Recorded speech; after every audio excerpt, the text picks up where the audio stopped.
En sus años escolares se encargaba de organizar las elecciones para jefe de grupo.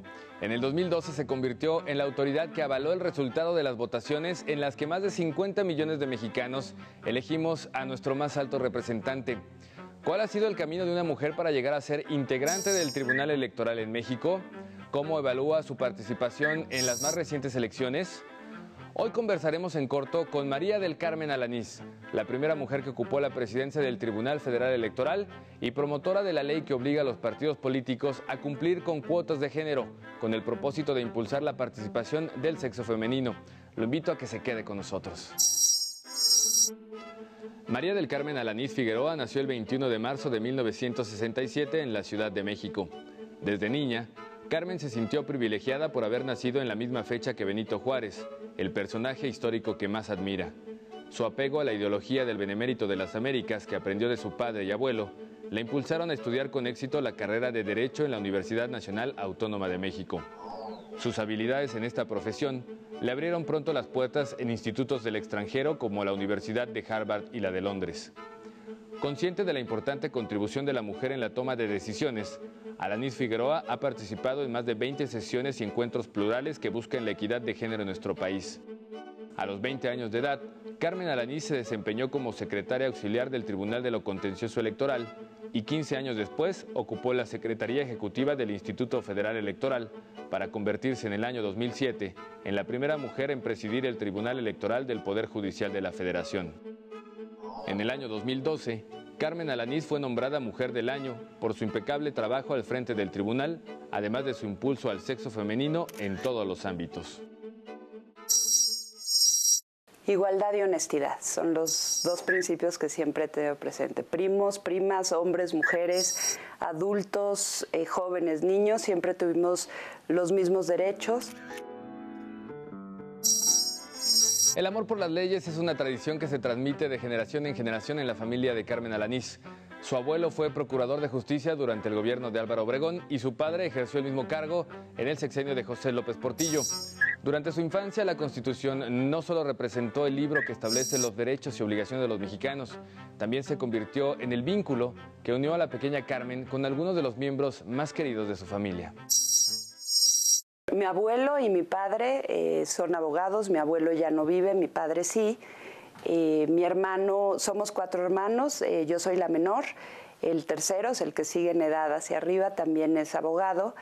Y desde muy niña recuerdo que me gustaba mucho escuchar a mi abuelo, desde muy chiquita me leía la Constitución, mi papá me enseñaba sus discursos, me gustaba mucho oírlo cuando practicaba en casa, se los leía a mi madre y desde la escuela, desde primaria estuve siempre metida en el tema de las elecciones de los jefes de grupo, organizar eventos de participación en secundaria, en preparatoria, en fin, siempre estuve muy interesada en cuestiones que involucraban reglas y participación. Desde pequeña que mi abuelo o mi padre leían la Constitución, yo siempre me imaginaba grupos de personas.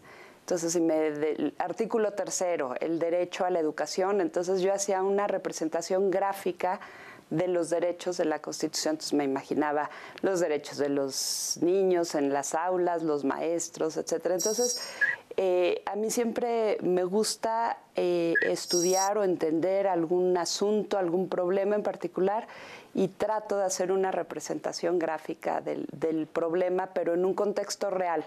Sí, para entender cuál es el derecho a la educación, pues en el momento que por primera vez me leyeron el artículo 3, pues yo hacía una representación gráfica de mi escuela, del salón de clases, de los maestros, de la comunidad, de los libros de texto. Entonces así aprendí mucho. Por ahí tengo guardado un cuaderno en donde transcribía algunos artículos de la Constitución y en la otra página dibujaba. Así fue como aprendí. Por sus antecedentes familiares y sus propias aptitudes, la carrera de Derecho fue una elección natural para María del Carmen. Todavía era un estudiante cuando ingresó al primer tribunal electoral que se creó en México, una experiencia laboral que le permitió entrar de lleno en la organización de votaciones.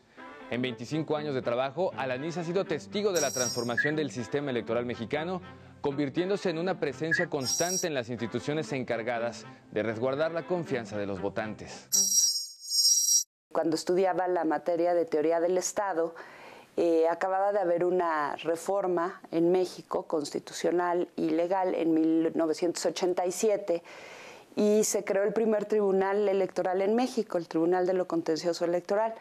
Hay una reforma electoral en donde se crea ya el Tribunal Federal Electoral y el IFE en 1990. 1991 se fortalece mucho al Tribunal Electoral y el presidente de ese tribunal, el hoy ministro de la Corte, Fernando Franco, me nombra coordinadora de capacitación y del Centro de Documentación. Cuando se aprobó la reforma en 1991, cuando por primera vez se aprueba el Código Federal Electoral, se crea la estructura del IFE con direcciones ejecutivas.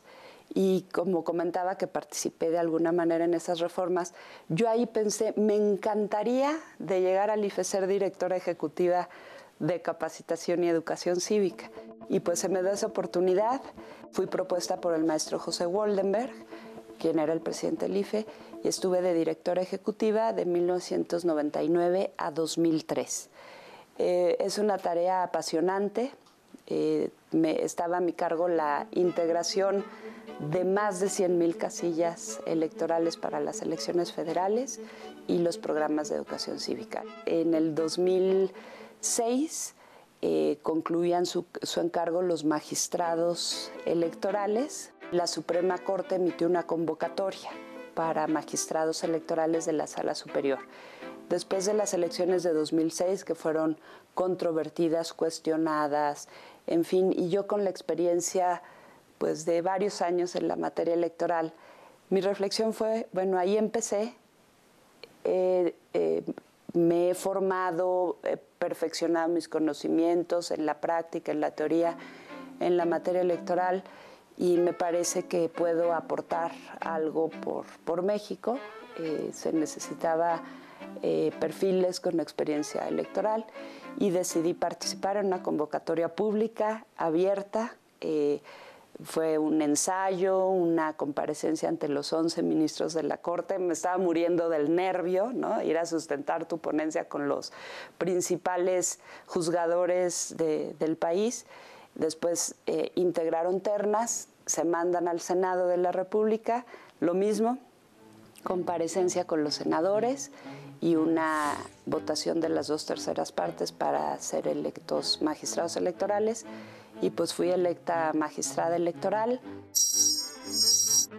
Como parte de sus tareas como magistrada, María del Carmen Alanís resuelve las impugnaciones electorales a nivel federal. Su labor porque se respeten los derechos políticos de los mexicanos es decisiva.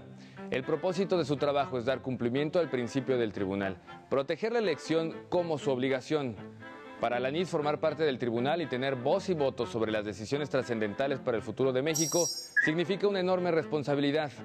Y haciendo un balance de su participación en los comicios del año 2012, la magistrada se manifiesta orgullosa por su contribución a la transición democrática de nuestro país. La elección del 2012, ¿cómo la va a recordar usted y cómo cree que sea recordada en la historia de nuestro país? Precisamente con este trabajo de responsabilidad que usted asume a partir del 2006 con el antecedente, pero ¿cómo concluye este proceso y cómo cree que vaya a ser recordado? Yo la voy a recordar como una decisión definitiva, acatada, contundente, apegada a derecho y con una estrategia interna muy cuidada que nos permitió llegar a un buen puerto, y conscientes de que cualquier determinación que tomáramos siempre hay un ganador y un perdedor. Si no era la nulidad de la elección, que era nuevo juego, entonces si era declarar válida la elección, siempre un ganador y siempre un perdedor, pero los argumentos que se encuentran en la sentencia y nuestros argumentos en el debate público, nuestras sesiones son públicas, pues fueron convincentes y permiten que haya una transición de poderes, un trabajo en la ruta de las instituciones y de la legalidad. Como magistrada y con toda esta trayectoria, hay muchas presiones, hay días donde no se puede dormir. Sí, pero personales y profesionales. Yo diría que como en cualquier ámbito profesional y personal en el que te desempeñas, pero ya estoy curtida. Estos 25 años en el terreno electoral, en donde, sobre todo en la justicia electoral, lo que resuelves al final es quién accede al poder. A nivel de municipio, diputado, de senador o de presidente de la República, gobernadores también pueden llegar aquí. Entonces, es una enorme responsabilidad lo que tenemos enfrente.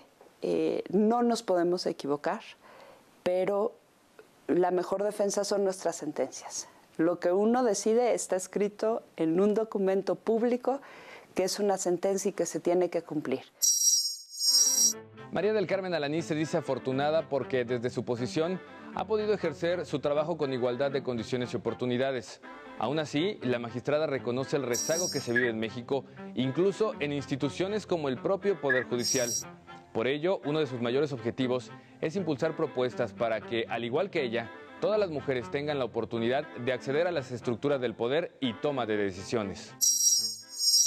Sigue presente esta tendencia de estereotipar a las mujeres. Y no hablo en particular, hablo en general. Estamos en una cultura en que todavía en ciertos sectores cuesta trabajo aceptar el rol de la mujer como igual, ¿no? Yo he sido muy afortunada. Hacia adentro del tribunal, la verdad es que los 6 magistrados que integran la sala superior y yo, que soy la mujer, somos 7, ellos en ningún momento han mostrado alguna actitud de discriminación o de no tener las mismas oportunidades en la toma de decisiones. He sido muy afortunada, pero en la propia institución, en el diagnóstico que se ha hecho, pues han resaltado prácticas discriminatorias hacia las mujeres. En el Poder Judicial, pues hay una inmensa mayoría de hombres en los cargos de magistrados y de juzgadores. Cada vez se incrementa la cifra de presencia de mujeres. Pero sí seguimos enfrentándonos con situaciones de que no existe la misma aceptación y en algunos cargos de directivos pues sigue estando presente en mayor proporción el sexo masculino. Pero esto está cambiando de manera muy acelerada en México. ¿Y qué es lo que está sucediendo? Pues cada vez hay más organizaciones de mujeres dispuestas a sumar esfuerzos, sin importar ideología, sin importar actividad, a sumar esfuerzos para impulsar el liderazgo de las mujeres y la presencia. Para equilibrar su vida personal, María del Carmen Alanís sigue la filosofía de separar y dar un lugar exclusivo al tiempo que dedica a su familia y trabajo. Así ha podido construir una relación por más de una década con su esposo, el abogado penalista Emilio Rabasa Gamboa. Agradezco su atención y lo invito a que nos acompañe en una próxima emisión de En Corto, para conversar con un nuevo personaje que con su trabajo impulsa la prosperidad de nuestro país.